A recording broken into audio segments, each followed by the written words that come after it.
lugar de encuentro para el talento venezolano, dentro y fuera de nuestro país. Continuamos por todos los medios con Mingo. Otro nivel.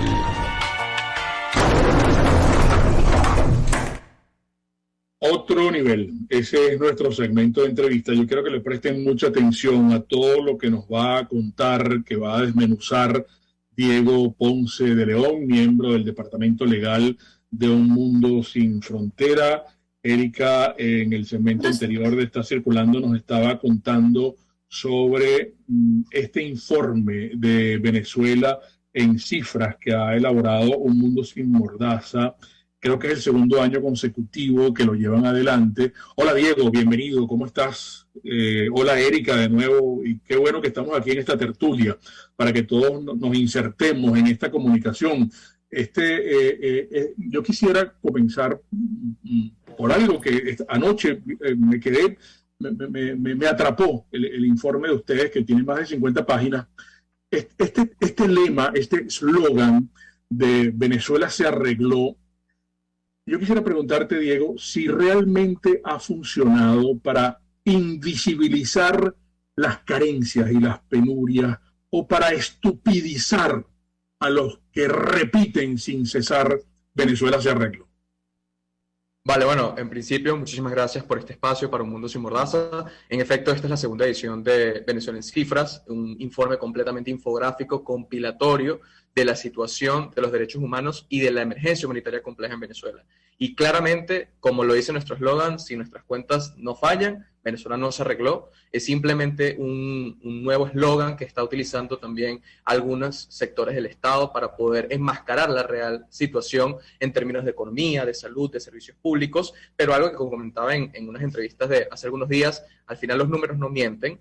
En efecto, sí existe aún la emergencia humanitaria compleja, todavía hay muchísimas carencias, específicamente en términos de salud, de educación y de servicios públicos, que afectan el concepto principal y los requerimientos mínimos de la dignidad humana del venezolano. Vamos a comentar algunas cifras. Vamos a comenzar por salud. Me gustaría que empezáramos por salud.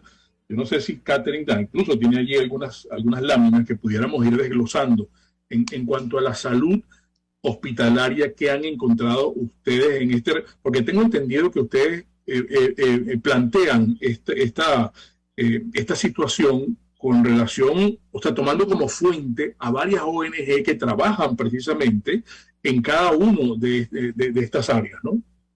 Sí, exactamente. Como tal, este es un informe compilatorio. Nosotros utilizamos el esfuerzo de muchísimas otras organizaciones aliadas dentro de la sociedad civil, y lo que hacemos es un análisis de cómo estos números que ellos sacan genera o desarrolla lo que hoy en día se entiende como la emergencia humanitaria compleja. Y en el caso de la salud, lo que pudimos encontrar es que al menos el 85% de los centros hospitalarios no tiene acceso a agua y a los implementos de limpieza y de bioseguridad necesarios para el desarrollo de sus actividades. Entonces, esto claramente llevó a un impacto en el proceso de las enfermedades en Venezuela, no solamente del COVID-19. Si hacemos una pequeña comparación, en el 2020, por ejemplo, hubo 5.110 casos de dengue, pero en el 2021 aumentó a 28.705 casos de dengue. Entonces, hay muchas personas que solamente se enfocan en el estudio del COVID-19 como pandemia, pero la realidad es que la salud en Venezuela está tan grave que existen aumentos de otro tipo de enfermedades que, a pesar de que no son pandemia, pues afectan a muchísimas zonas del interior del país. Hay aspectos también que son como colaterales, es lo que entendí del informe de ustedes. No sé si Erika tiene ya algunos planteamientos para ti también, pero como hay carencias colaterales, es decir, cuando se va la luz, la situación empeora mucho más en los centros de salud. Entonces, una gente se puede morir porque está conectado. Si se va la luz, te podrás imaginar. Y ustedes tienen esas cifras. Claramente. Sí, claramente. El problema principal, y es que para entenderlo, digamos, de una manera más sencilla, es que la emergencia humanitaria compleja es como una especie de ciclo. Dependiendo de todos los factores que se ven, en este caso de salud, de servicios públicos, de economía, todos y cada uno de ellos, pues, convergen en lo que hoy en día es conocido como esta emergencia. Entonces, el hecho de que hayan carencias también en los servicios públicos, como lo comentaba en estos momentos, el hecho de que no tienen servicio de agua o que hayan fallas del servicio eléctrico, genera que el servicio de la salud sea pues muchísimo más paupérrimo y por lo tanto no exista una atención real que cumpla con los requerimientos mínimos. En materia de salud, Diego, ustedes tuvieron oportunidad de evaluar alguno de salud, no, perdón, de educación. En materia educativa, ¿tuvieron oportunidad de evaluar cómo está la situación de los profesores y de los alumnos del país? Sí, claramente. Fíjate que el derecho a la educación fue uno de los que más estudiamos dentro de este informe. La cifra que más nos llamó la atención es que para el 2021, 7.9 millones de estudiantes fueron afectados por la pandemia del COVID-19 y la virtualización de las clases. En un país en donde al menos 6 de cada 10 personas no tienen un teléfono móvil que pueda ayudarlos a entrar en el sistema virtual de las clases. Y que los profesores que tienen un sueldo mínimo bastante bajo, como lo pueden ver en los datos de economía también del informe, no tienen la capacidad de acceso a la canasta digital necesaria para el desarrollo de actividades digitales, que va a más allá de $1.500. Entonces, claramente esto desarrolló una deserción estudiantil enorme. Bueno, esto viene arrastrando desde el 2018, pero hasta el 2021 tenemos una cifra acumulada de 1.21 millones de estudiantes que han desertado de la educación por estos problemas que se han suscitado, ¿no? Incluso el 83% de los profesores y de los estudiantes comentan que tienen una conexión de internet tan mala que no han podido generar un proceso o un ambiente claro para una educación eficaz. Y esto es lo que vamos a estudiar en nuestra tercera edición que salga en el siguiente año. Claramente va a afectar la calidad. Bueno, perdón, Erika. No.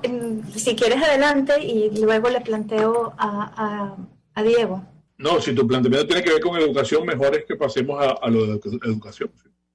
Sí, no, lo que quería saber si Un Mundo Sin Mordaza había hecho, comentas que este es el segundo informe que ustedes realizan o el segundo levantamiento de información, que lo que quería saber es si comparativamente hablando con 2020, que creo que entonces sería la fecha de ese primer informe, ¿cómo ven los resultados? ¿Mejoraron, disminuyeron los porcentajes? ¿Cómo se manejaron? Bueno, fíjate, eso depende mucho del área en la que estemos hablando, ¿no? Porque, como te comento, estamos evaluando desde educación, salud, servicios públicos, incluso seguridad ciudadana, libertad de expresión. Depende mucho de las áreas. La conclusión final a la que llegamos, y es, digamos, lo más importante y lo que tiene que conocer el público, es que a pesar de que hay altos y bajos, dependiendo de las áreas del informe que se estudian, independientemente mantenemos una emergencia humanitaria compleja. O sea, aún seguimos en los estándares internacionales para considerar que Venezuela en efecto no se arregló, que es, digamos, el eslogan del informe. Sí, yo quería que habláramos, pero no sé si será en la próxima parte porque ya probablemente por cuestiones de tiempo identificamos brevemente la situación de combustible, que creo que ustedes también levantaron un informe sobre ese tema, sobre ese particular, y propiamente, ya que lo mencionabas cuando le respondías a Erika, libertad de expresión. Hay gente que nos está preguntando por WhatsApp, estamos en un grupo de WhatsApp, también en varios, y nos preguntan, aprovecha y pregúntale al joven su postura de lo que le ocurrió a los muchachos que protestaron en Chacao. Pero eso lo vamos a hacer en la próxima parte. Vamos a identificar, estamos hablando con Diego Ponce de León, miembro del Departamento Legal de Un Mundo Sin Mordaza. Eso será en breve. Un espacio para formar la nueva opinión pública venezolana por todos los medios. Conmigo.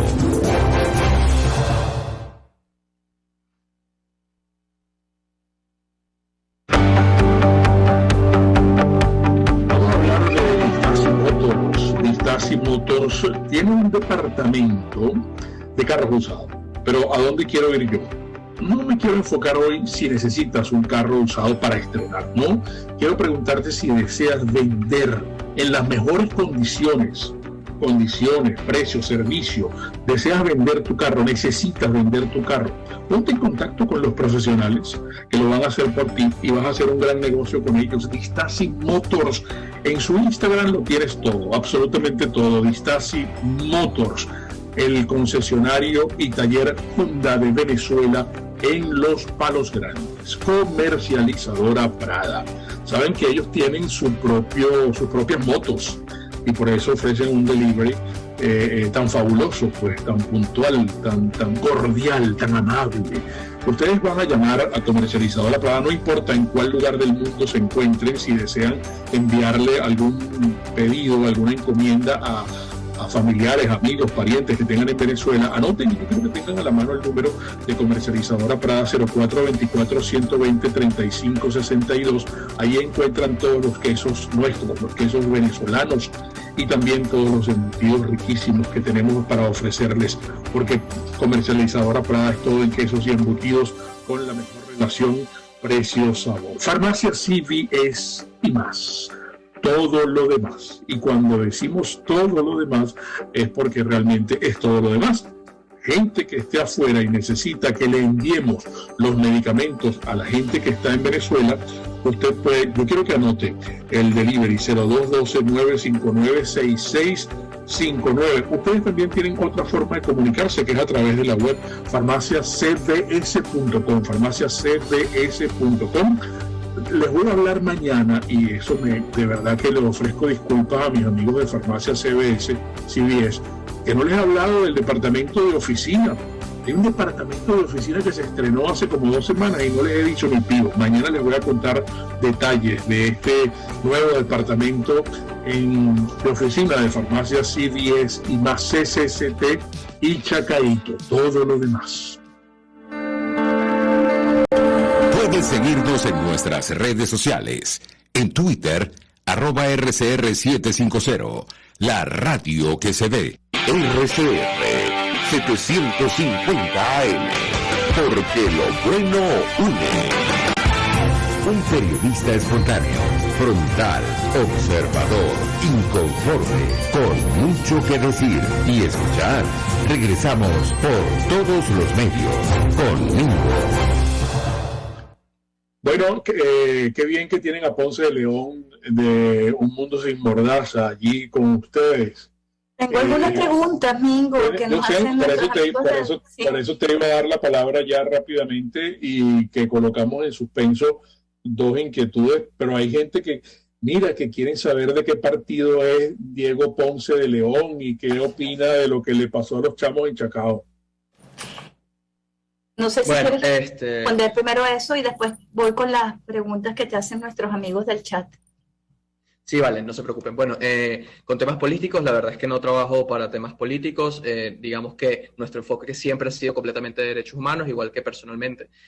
Y con respecto a la situación que se suscitó en Chacao estos días, hay algo que hay que tener en cuenta, y es que existe dentro de la situación venezolana, hay algo que se llaman los efectos inhibitorios amedrentadores. Y es todo ese temor que se genera para los ciudadanos por el ejercicio de sus derechos. En este caso, nosotros lo hemos estudiado muchísimo en Sin Mordaza a través de la libertad de expresión, pero aquí lo podemos ver a través del derecho a la manifestación pacífica. Entonces, el hecho de que se lleven detenidos a jóvenes que están haciendo manifestación pacífica por un hecho conmemorativo histórico en ese lugar conlleva varias dudas. Y nosotros estamos esperando ver mayor enlace de información y de la situación, pero lo que creemos pertinente en estos momentos es que toda detención arbitraria debe ser detenida, que estos jóvenes deben ser puestos en libertad y que en principio debería realizarse la investigación pertinente sin el desarrollo de este tipo de prácticas que claramente genera el temor de los venezolanos a salir a protestar de forma pacífica. Pero eso es un país donde existe Estado de Derecho, Diego. Claramente, ese es el problema. Nosotros como organizaciones de la sociedad civil siempre vamos a exigir que existe Estado de Derecho. En ningún momento podemos aceptar que no existe Estado de Derecho en un Estado. Lo que sí sabemos es que hoy en día Venezuela no lo tiene, pero hay que seguir exigiéndolo. Y ese es el problema. Si dejamos de exigirlo, entonces vamos a acostumbrarnos, vamos a mantenernos en la crisis y no vamos a salir adelante. Entonces, por eso la exigencia del Estado de Derecho nunca puede dejarse atrás. La gente pregunta mucho, mujer, disculpa que te interrumpa, a lo mejor Diego no es la persona para responder esto, pero es una inquietud que me llega, pues, ¿no? Que cómo es posible que se diga y se mantenga, hay que mantener los espacios a un alcalde que es supuestamente de oposición y su policía, la policía de Chacao, entrega a la policía del régimen, nuevamente desconociendo la naturaleza del régimen, a los muchachos. Entonces los muchachos terminan torturados, los muchachos terminan apaleados, los muchachos terminan sin comer 2 días y ¿por qué ocurre eso? Entonces, ¿cuál es el espacio? No, incluso sin los familiares, sin conocer exactamente cuál es el paradero, dónde están. La familia recorrió todos los cuerpos de seguridad y no les daban información cosa que yo creo que también es un derecho mínimo que tenemos los venezolanos. Sí. Y que claramente tiene que ser cumplido en todo estado. Tú tienes inquietudes de los oyentes para Sí, Diego. por ejemplo, Nelson Peñas te pregunta, ¿qué institución extranjera o nacional financia o colabora con ustedes? Si tienen esos libros abiertos para verificar la administración de los recursos. Luis Alfredo Valls comenta, esta operación maquillaje, me imagino que se refiere a Venezuela se arregló, que está llevando a cabo el régimen, es de proporciones incalculables de dólares que ni siquiera nos imaginamos. Félix Guedes tiene una inquietud bien interesante. ¿En manos de quién cae la ayuda humanitaria? Y yo pregunto, ¿qué países, no sé si ustedes sabrán qué países siguen aportando ayuda humanitaria a Venezuela? Sí, hasta aquí tenemos algunas de las inquietudes. Bueno, lo primero que hay que saber es que en efecto hay programas de ayuda humanitaria en Venezuela que se están desarrollando por diferentes caminos. Hay varios tipos de ayuda humanitaria que se desarrollan con organizaciones internacionales que apoyan muchísimo a la situación de los venezolanos acá adentro. Hay que tener en cuenta también que el Estado venezolano sigue siendo reconocido en foros internacionales en donde se presta este tipo de ayuda. Entonces, por eso es que existen denuncias por diferentes organizaciones internacionales de que de repente no existe la forma más transparente para el desarrollo de este proceso. Lo que hay que tener en cuenta es que a pesar de esta situación, aún existen derechos que son violados y que tienen que ser exigidos. Y que estos números que se presentan a través de Venezuela en Cifras son números independientes de organizaciones no gubernamentales que trabajan en el país, que hacemos vida en el desarrollo de la investigación documental de la situación, para así darle a entender a los organismos internacionales cuál es la verdadera situación actual en el país, qué es lo que está sucediendo realmente con los procesos que se llevan dentro del Estado y por qué aún mantenemos la emergencia humanitaria. ¿Cuál es la posición de Un Mundo Sin Mordaza ante esta ley de cooperación internacional que amenazaría con hacer desaparecer las organizaciones no gubernamentales? Esa es una gran pregunta, porque la gente quiere conocer si la gente de Un Mundo Sin Mordaza ha recibido amenazas, presiones, si ellos están angustiados, mortificados, porque así como el violador de Nicaragua, no hay gran diferencia aquí en Venezuela con Maduro. Y entonces este violador de Nicaragua expulsó ya a todas las ONG y ha hecho los destrozos que conocemos, y aquí no estamos lejos de ahí. Bueno, fíjate, nosotros incluso nos hemos pronunciado ya en anteriores oportunidades, hemos dicho que estamos en contra de esta ley por el simple hecho de que amenaza la actividad libre de las organizaciones de la sociedad civil en Venezuela. Todo proceso normativo que ponga en peligro el desarrollo real de la sociedad civil, de las organizaciones del tercer sector y de la actividad social en Venezuela, pues claramente va en contra de los principios y de la misión y visión de nuestra organización y de otras organizaciones que ya incluso se han pronunciado. Entonces, claramente hacemos, y nosotros hicimos un llamado a la comunidad internacional, específicamente a la Comisión Interamericana, a la Oficina de la Alta Comisionada, para que haga estudio de esta situación y se hagan las recomendaciones pertinentes y las presiones pertinentes también, porque en caso de aprobarse y de continuarse este camino, pues se afectaría demasiado el trabajo que nosotros hacemos acá. Mira, te hablaba del combustible. Yo no sé si podemos retomar un momento las cifras que ustedes manejan, porque me parece que es bien importante cuando falta la gasolina, amén de lo que ha hecho el régimen, porque ya está todo dolarizado completamente, pues, ¿no?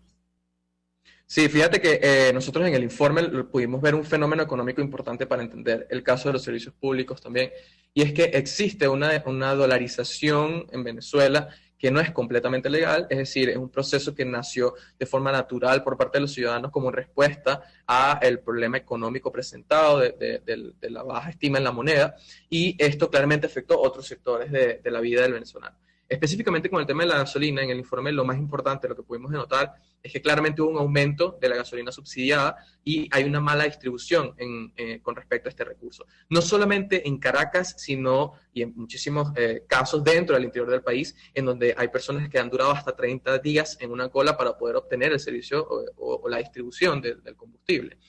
También hemos escuchado quejas, y esto es algo que va a salir ya en nuestra próxima edición, de usuarios que se quejan de la calidad del servicio o del combustible que es dado a los vehículos, y cómo esto puede afectar también a sus vehículos. Entonces, volvemos nuevamente al hecho de que la calidad también es un tema que debe estudiarse y que debe entenderse más allá del tema de la distribución, porque normalmente se estudia, cuando hablamos de servicios públicos, se habla mucho del tema de si existe o no existe distribución, pasa también con el tema del agua, pero ¿qué pasa con esos casos en donde el agua tampoco es buena para el consumo? Entonces, volvemos nuevamente al concepto de que es un punto claro en el informe de los criterios mínimos para la dignidad humana.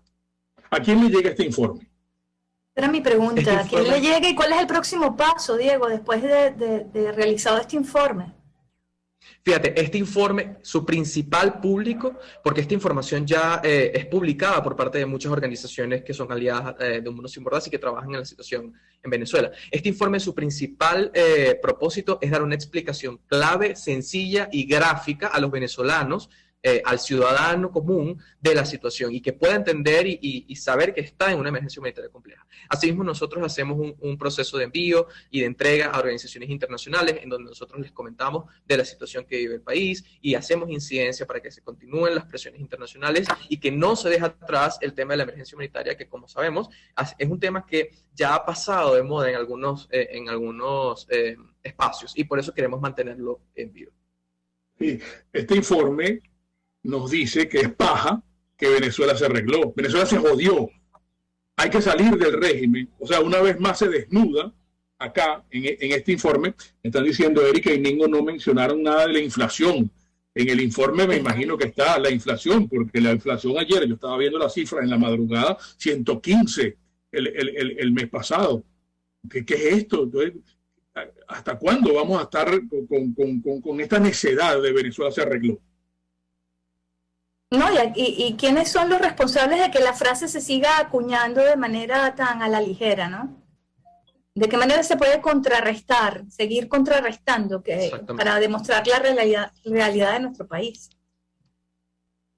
Sí, un número importantísimo que hay que tener en cuenta con el tema económico es que en Venezuela la pobreza se mantiene aún en 94.5% y la pobreza extrema en 76.6%. Entonces, hay personas que comentaban, bueno, y hay sectores que comentan, bueno, pero es que el año 2021 no hubo tanto crecimiento de la inflación. Está bien, pero el sueldo mínimo venezolano se ubicó como el peor salario mínimo mensual por país en Latinoamérica en $2, específicamente en el año 2021. La pobreza se mantuvo en niveles exorbitantes y además el costo de la canasta básica superaba los 265 sueldos mínimos. Entonces, ese pequeño espacio de respiro que muchos comentan es completamente cierto. Hay números que lo rebaten. Emergencia humanitaria compleja. ¿Cómo hace nuestro auditorio para obtener el informe, Diego? Mira, el informe lo pueden encontrar en nuestra página web www.sinmordaza.org, asimismo en nuestras redes sociales, tanto en Instagram como en Twitter, como @sinmordaza. Por aquí Norberto Martínez Mingo, Diego comenta, ¿Venezuela se resignó? Lo hace a manera de pregunta. ¿Tú crees, Diego, que la anormalidad se está normalizando en nuestro país? Ese cuestionamiento es uno de los principales por los cuales nosotros hacemos este informe de forma gráfica, para enseñarle a los venezolanos y que puedan entenderlo súper sencillo, cuál es la situación actual. Y lo que les comentaba anteriormente con el tema de los efectos del temor, de los efectos inhibitorios amedrantadores en la sociedad, es que eso es lo que busca el temor en Venezuela, que nosotros nos acostumbremos a la situación actual. Y eso es lo que hay que rebatir. Por lo tanto, este informe y los otros informes que realizan las otras organizaciones con sus aportes en los números y con sus aportes en los foros internacionales es lo que permite que aún se mantenga viva esa idea de que no nos hemos resignado y que hay que seguir haciendo el estudio y haciendo las presiones porque se cumplan tanto los derechos humanos como las características mínimas para la dignidad. En materia de libertad de expresión, ya nos queda poco tiempo para terminar, pero por ejemplo, tú tienes cabida en medios de comunicación para que te entrevisten y hables de este informe, o ustedes están vetados. ¿A quién entrevista y dónde tienen ustedes cabida Un Mundo Sin Mordaza en medios de comunicación, si es que hay medios de comunicación libres en Venezuela? Y bueno, tal vez con eso pudieras responderle a Luz Sierra, que dice que todo, critican todo y a todos. La pregunta es, ¿qué hago yo por mi país? Fíjate, con el tema de la libertad de expresión, nosotros no solamente lo incluimos en este informe de Venezuela en cifras, sino que también nosotros hacemos un estudio anual sobre libertad de expresión, que también salió hace unos meses, el informe anual de libertad de expresión en Venezuela, e hicimos un reporte especial, una nueva investigación para el país sobre la autocensura en Venezuela, bastante interesante con este tema.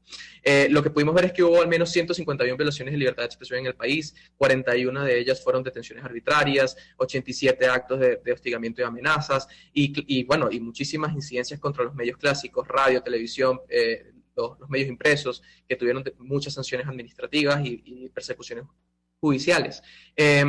Algo importante que hay que tener en cuenta es que es cierto, muchas organizaciones de la sociedad civil hoy en día no pueden expresarse completamente libre en medios de comunicación o en la palestra pública por el hecho de que existe la censura. Y la censura es algo que nosotros tratamos de combatir día a día a través de la información que damos a los sistemas, tanto interamericano como el universal. ¿Hay amenazas a Mundo Sin Mordaza?